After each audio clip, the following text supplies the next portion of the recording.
আসসালামু আলাইকুম। তো কেমন আছো তোমরা? আশা করি সবাই অনেক ভালো আছো এন্ড আল্লাহর রহমতে আমি অনেক ভালো আছি। তো আজকে কিন্তু কামরুল মামা সুস্থ হয়ে গেছে, তোমরা দেখতে পাচ্ছ এই যে কামরুল মামা আজকে সুস্থ হয়ে গেছে এবং আজকে কিন্তু আমার সাথে কাজ করবে। ফ্লোরার জন্য কিন্তু খুবই মায়া লাগছিল, ভাবছিলাম যে তাকে বাড়িতে পাঠাইতে হবে, খুবই অসুস্থ হয়ে গেছিল। তো না, আজকে দেখি যে মোটামুটি সুস্থ হয়ে গেছে, আজকে আমাদের সাথে কাজ করবে। দেখি আজকে কাজ করে কি অবস্থা হয়, তার শরীরের অবস্থা যদি ভালো হয় তাহলে তো ভালো, আর যদি বেশি খারাপ হয়ে যায় তাহলে তো তাকে বাসায় পাঠাইতেই হইব, বাধ্যতামূলক কিছু করার নেই আমাদের এই জায়গায়। যেহেতু পোলাটা অনেক অসুস্থ, তো তাকে কাজে চাপ তেমন একটা দেবো না। কাজে ওঠার আগে কিন্তু আমাকে বলছিলাম যে মামা তুমি কাজে ওঠো, তোমাকে তেমন কোনো কাজ করতে হবে না, তুমি জাস্ট শুধু এই জায়গায় শো থাকবো, বাকিটা আমি কিন্তু বুঝে নেবো। আর তোমার স্ক্রিনে দেখতে পাচ্ছ এই ভীমের মধ্যে কিন্তু কালকে আমরা রাপ মেরে রাখছিলাম, যেহেতু মশলা অনেক খাবে সে কারণে রাপ মেরে রাখছিলাম। আর এমনিতেও কিন্তু এই ওয়ালের মধ্যে সব থেকে বেশি মশলা খাইছে, এই পাশে যে তিনটা ওয়াল আছে এর থেকে কিন্তু এই ওয়ালের মধ্যে সব থেকে বেশি মশলা খাইছে। উপরে কিন্তু আমরা চতুর সাইডে কিন্তু সমান মশলা খাইছিল, কিন্তু নিচে এসে অনেক জায়গায় বেশি খাচ্ছে, অনেক জায়গায় কম খাচ্ছে। তার কারণ একটাই, লেয়ার দেওয়ার সময় হয়তো বা কোনো কারণে একটু কম বেশি হয়ে গেছে, যে কারণে একদিকে মশলা বেশি খাচ্ছে একদিকে মশলা কম খাচ্ছে। যাই হোক, যেখানে যেরকম ওয়ালের মধ্যে মশলা খাবে আমরা সেভাবে কাজ করব, কাজগুলো 100 রাখার চেষ্টা করব। তো আমার একটা ওয়ালের মধ্যে কিন্তু গ্যাডিং দেওয়া কমপ্লিট হয়ে গেছে, এটা হচ্ছে দ্বিতীয় ওয়াল। তো এটার মধ্যে গ্যাডিং দেওয়া কমপ্লিট হলে আমরা মশলা চাপা শুরু করব।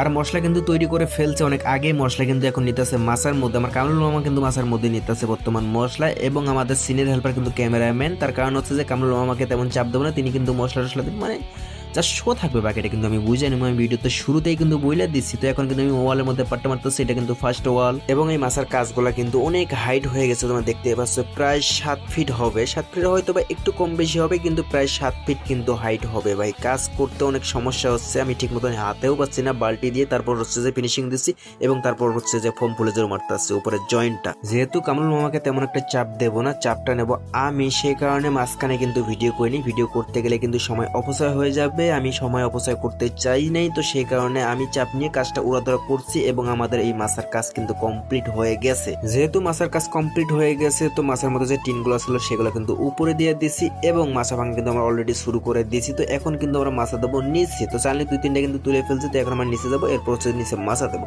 আমরা যদি এখন স্ক্রিন থেকে খেয়াল করতে দেখতেই পারবো যে আমাদের কিন্তু মাছা দেওয়া কমপ্লিট হয়ে গেছে, এবং যেগুলো প্লাস্টারের মধ্যে বাঁচবে সেগুলো কিন্তু সুন্দর করে কেটে ফেলছি, এবং এই জায়গায় কিন্তু লিন্টন আছে এবং কলম আছে, সেগুলো কিন্তু ভালো করে চিপিং করে নিছি।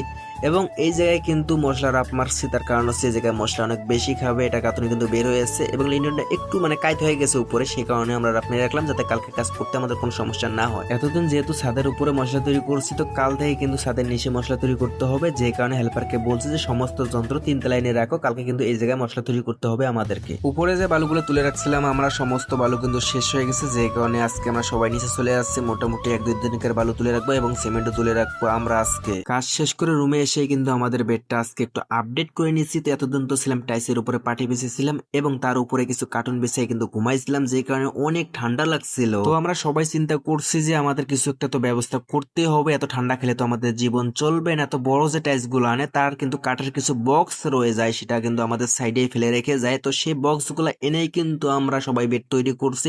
মোটামুটি টাইলস থেকে 5 ইঞ্চির মতো উপরে হয়ে গেছে আমাদের বেডটা। তো এখন আর ওই আগের মতো আর তেমন শীত লাগবে না আমাদের গায়ে। এই পোলার বলে শরীর খারাপ, যখনই কাজের কথা বলি তখনই তার শরীর খারাপ হয়ে যায়। যখনই কাজে নিয়ে যাই না, মানে আমরা কাজে উঠে যাই, তাকে কিন্তু বলি যে তুমি তাহলে রেস্ট নাও। এসে দেখি যে অল টাইমস গেমস খেলে, এখনো কিন্তু গেমস খেলতেছে, কাজ শেষে এসে কিন্তু এখনো গেমসে খেলতেছে।